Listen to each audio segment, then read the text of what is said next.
I'm going to show you something here, just briefly. We'll go back to it later. Look at this. This is one of the coolest things I've ever seen. So, at the bottom here, every single one of those lines is a biblical verse. Okay? Now, the length of the line is proportionate to how many times that verse is referred to in some way by some other verse. So you say, well, this is the first hyperlinked book.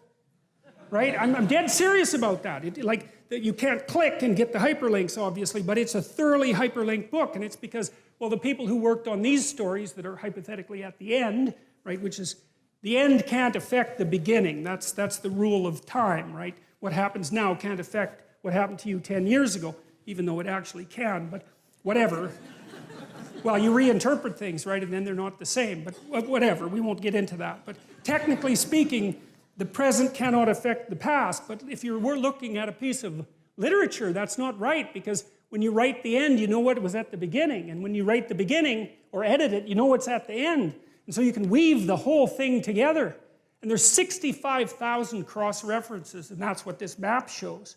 And so that's a great visual representation of the book. And then you can see, well, why is it deep? Why is the book deep? Well, just imagine how many pathways you could take through that, right? I mean, you'd just journey through that forever. You'd never, ever get to the end of it. There's permutations and combinations, and every phrase is dependent on every other phrase, and every verse is dependent on every other, not entirely, but 65,000 is not a bad start.